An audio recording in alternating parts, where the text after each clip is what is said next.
Welcome to a Being One World production. My name is Nicholas Clay. I'm the founder of Being One World.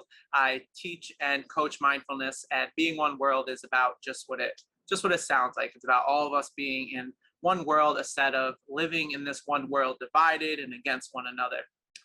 And in this video, I'm going to go over what awareness is, how we can use it, and how we can benefit from it, and how it affects us in our life. And as you can see by the picture there on the left of the screen, we're going to be looking at awareness, a lot of how it applies to looking at ourselves and being introspective. Awareness. So what we'll cover today: what is awareness? The cons of having awareness. What you learn in life is there's essentially pros and cons to any aspect of life. So even with awareness, something that is very beneficial for us to increase, there are still some cons to that. How high awareness is linked to being fully present and what it has to do to being in this moment. What high awareness looks like versus low awareness. We'll go over how awareness links to our understanding and how we can grow it. So awareness we can think of as focus. It is our focus. And so I have a little demonstration for you. The slides, there are going to be some good pictures for you to look at. And I have got a little plasma ball here, right? So hopefully this comes over good through the camera. You can think of this as our awareness. Right? So if we're going to look at this as our awareness, as our mind, then we can look at this as thinking forward. Right? So if we're focused on the present and say we put all our energy on being the present, well, now we have more or less a clear mind. Right? So we can see everything clearly, everything comes through clearly, there's no distractions. When our mind wanders, a little like this, right? We're able to pretty much look wherever we have. There's no specific place, just kind of freely thinking or not thinking. The issue where our awareness gets stuck, where we start losing our focus, is from unaddressed experiences that become triggers and or traumas that start to hold pieces of our awareness, just like when you touch this ball. So now when you have pieces of your awareness held in the past, from these experiences that are unaddressed, there's a lot less free-flowing awareness available to focus on the present. So this is how we end up getting distracted in our subconscious without realizing it. And this is why being present is more than just what it sounds like. To really bring our full focus, our full awareness to being present, it is also important to address those incomplete experiences that are still holding us back, those things that we aren't clear on, aren't complete with yet, that still bother us. Because if we're being triggered by things and we're still being bothered by them, then there's something that is incomplete that is still there. And that is taking up our awareness. And this slide is meant to illustrate how powerful a focused awareness is, or focusing our focus. And so you have the white streak there, which represents a piece of paper. And as the question asks, which beam of light has the greatest likelihood of powering through the paper? The laser beam light would power right through that or burn through, as opposed to the flashlight kind of beam that we see there. More likely to cut through that piece of paper, cut through your goals, get to your accomplishments, get to the things that you really want in your life with that focus beam of light, that focus awareness. And that's illustrating the power of our awareness when focused. We become very intentional, and the brain likes to accomplish and make true what it is we're focusing on. This is why if we have a high focus on negative thoughts, well, then usually negative things are going to happen. I remember before in life, I would have these moments where things were going too good for too long, maybe a couple good months, and I'd think to myself, something bad's got to happen next. And then I start focusing on it, and I create this self-fulfilled prophecy, and something happens, and I just created this self-fulfilled cycle of something bad always has to happen. And once I started focusing on positivity, what I realize is that something bad doesn't always have to happen. And a lot of times when something quote unquote bad happens, it's merely a perspective that we have about it. And there's usually always a silver lining to everything in life, although it is challenging at times. What are the cons of high awareness? Well, these are some things that we could experience as we start to grow our awareness to the present moment, as we start to address the things that are holding our awareness at bay. One of the things that can happen, and one of the cons of mindfulness, is increased sensitivity to negativity. It's really an increase you have in sensitivity to your environment. So the positives are much more positive, right? It's a higher intensity of that feeling, and the negatives act the same as well. So even though we get more sensitive to the good things, we don't get one without the other.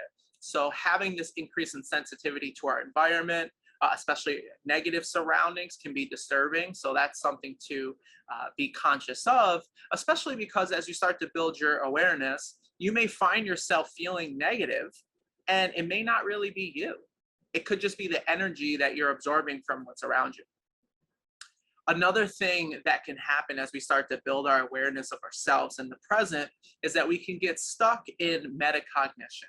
And metacognition is simply us thinking about how we're thinking. And so as we start to grow our awareness, we start getting a lot more reflective on ourselves. We analyze ourselves more. We're understanding ourselves. And so we can get stuck in that mode there. Another con that we could experience is looking at the bigger picture of the world, of society, of where we are. Well, that can get disturbing because there's enough things going on in the world at any given time that don't lend itself to having the most positive outlook. Okay? Another thing that can happen, you can experience as your awareness grows within yourself and your awareness to your present grows, is that interacting with others may be challenging.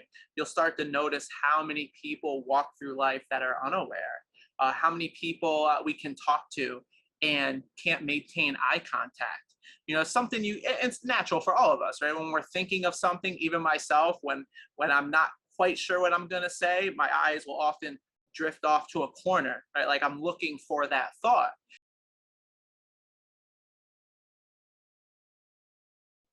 And you'll notice people that are in their head a lot, they usually can't maintain eye contact. Why? Are they being disrespectful? No, they're just stuck in their head. They're looking around. They're trying to find all this, the thought of what they want to say.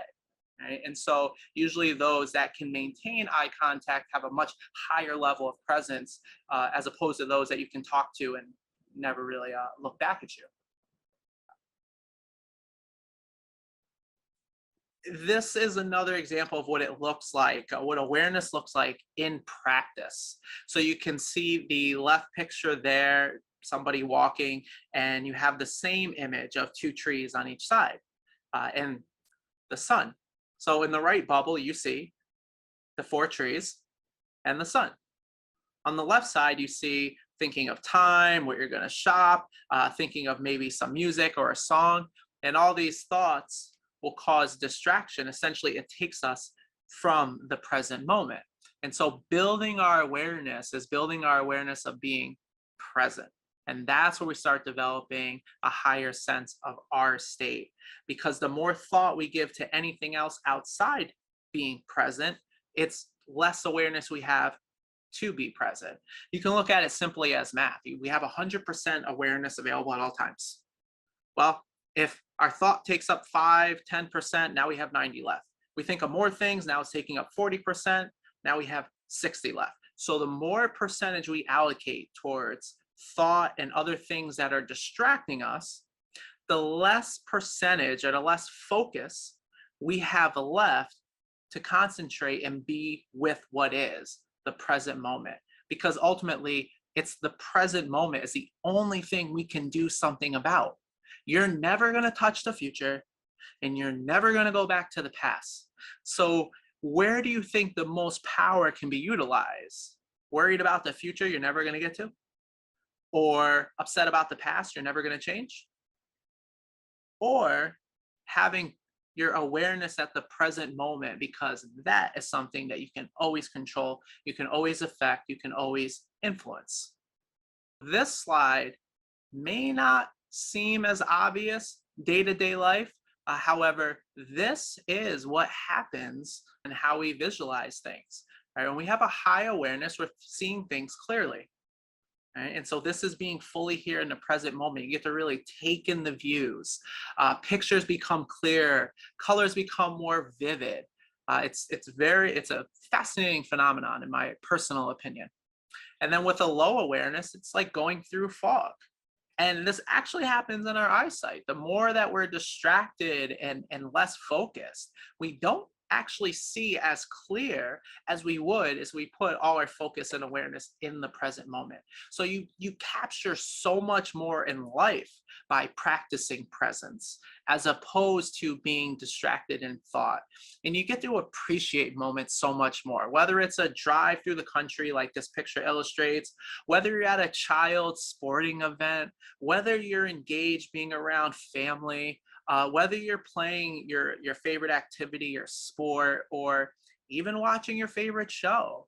Nowadays, people don't even put their full focus in the entertainment they want to watch. You can see a lot of us where we'll be watching a movie or a show or an event, and then we're still on our phone or it's something else to distract us. So even that we're using for entertainment or for distraction value isn't even enough for us. So then we miss what's happening with that because we're further distracting ourselves. So again, these two pictures give a extreme contrast of what it is to have a higher awareness as opposed to a lower awareness. You can also think of it, I always like to give the TV example, low awareness, you're watching TV in 480p. Having a high awareness is like watching TV in 4K. Right? So that's a bit of the contrast. Right? So awareness, again, is our focus, and it's a big deal in the world. And even with this driving example, it's the difference between noticing an obstacle, something in the way, something you're about to hit or not. It's the difference between noticing that car that's about to brake in front of you versus, being distracted on your phone. Whether it's a phone or not a phone, the same thing can happen if you're in your head, if you're in thought. If you're thinking elsewhere other than being on the road, then your attention is not there where it needs to be. And again, you could miss what's going on right in front of you. Another example, when we're watching people or listening to people, it's the difference between having thoughts in our mind, clouding what's in front of us, as opposed to having a clear mind, like the blue image there, the blue person who's watching these people have a conversation, and you can see in their mind, they see everything clear, as opposed to the green person there where they have their thoughts in the way. So it's a lot more distorted on them recognizing what's going on right in front of them. You can see they're watching these people, yet they're also thinking, they have these thoughts, they're distracted. And then so now when they're trying to see in their mind or recap what was going on, they don't capture it all. And I'm sure we've all experienced this. You surely have listened to someone talk. Maybe you're listening to me talk right now and you're thinking of something else or contemplating what I said, and then you don't actually recall what I'm currently saying. It happens all the time, whether it's listening to me or being in conversation with someone else. When we lose our focus, we lose what's actually happening in front of us. So practicing our awareness, building our awareness is honing in on that focus on the present moment. So how can you grow your awareness? Well, notice your judgments as judgments. Awareness is becoming the observer, and judgments are created out of thought. And so if you can notice where your judgments are and be aware of them in your mind's eye, a lot of times it's easy to discontinue that thought, to stop that thought process by being aware of it. This also happens with triggers and things that we're trying to address from our past. This is why one of the crucial things into mindfulness coaching is having the willingness to look. Awareness is like burning up our traumas, like a sun will burn up a vampire, right? Negativity doesn't survive very well in the spotlight, not when we properly address it and have the awareness to look at it. Right? So it's not just seeing, right? It's noticing our internal state. being aware of what we're feeling, what we're smelling, what we're hearing, what we're touching, what we're tasting. Did I get them all? It's 5 of those, right? And so it's being there, being aware, being an understanding of what's happening, not judging, especially when it comes to yourself. The most critical person of anybody on this planet is ourselves. Right? So it's very healthy to practice awareness of yourself, not judgment of yourself. And that will have you cause to no longer blame others and outside circumstances for where you are, right? Bringing up our awareness brings the focus on ourselves, not what others are doing, because ultimately it's us who we can control 24/7. And awareness allows us that power to have control of ourselves. Practicing mindfulness meditation, massive benefit, and the best way to practice mindfulness, in my opinion. It is the strongest exercise that you can do for your mind. And a mindfulness meditation is not like guided meditations. Yes, they're very beneficial, and a lot of people find them pleasant. They're easier to go through. If you want to take things to the next level, a mindfulness meditation is being there without any guide. It's being with you, yourself, your surroundings, and getting behind your thought. And that's how you practice a mindfulness meditation, is being. And again, eliminating the distractions. So you actually get to that blank space where the thoughts are being created from. And seek to understand yourself. This is not even going to how much we judge the world and everyone around us. Think about how much you may be judging yourself. Awareness operates in sight and observation and focus. It does not operate out of judgments. So to really start working on oneself, you want to be aware of yourself, not judging yourself. That was our little brief overview on awareness. I hope you enjoyed. I hope you got some value out of it. If you did get value, if you did enjoy, please share this video, subscribe to the page, and consider scheduling a one-on-one coaching session with me and see what mindfulness coaching is all about. The first session is just a discovery session. So after 60 minutes, you'll be able to feel out if it's something that's a good fit for you or not. I personally think it's a great fit for everyone. However, not everyone feels the same way that I do about it. Or even if you feel like, I'm not your cup of tea, go find yourself another mindfulness coach, or just seek out the information. It's truly such a strong and powerful practice to have in our lives to allow us to have power and full self-control, and can build us up to being self-actuated. We're going to keep on building more mindfulness content to give you some context, some help in understanding this growing topic. And if you're noticing in yourself that there's something that's unaddressed, something in the way that's keeping you from living the life you want, or accomplishing your goals and dreams, or a relationship, a breakdown in communication that you're just wish you could solve or settle, arguing with someone that you don't want to argue with, then I would heavily recommend reaching out, scheduling a first session. Let's get a Zoom chat going, have a discovery call, and see if this is a good fit for you. Mindfulness offers so many benefits, especially when it comes to human relationships and connections. And at the end of the day, all our lives boil down to the connections and relationships we have in our lives.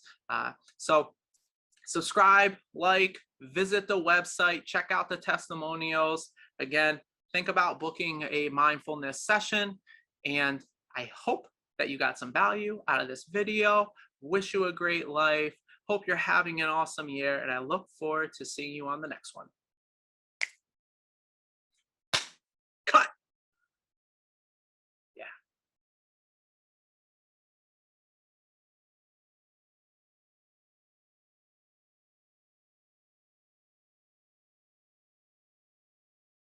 And you can also find me on LinkedIn, Facebook, Instagram. Really easy to find. Put a lot out there for people. Do I like that one? I don't know.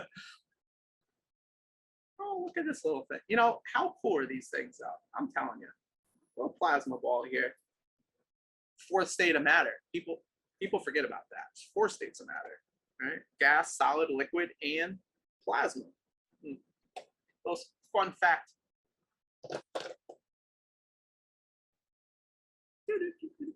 It's a wrap. Maybe we'll do that one again. That's all I got. Cut and scene.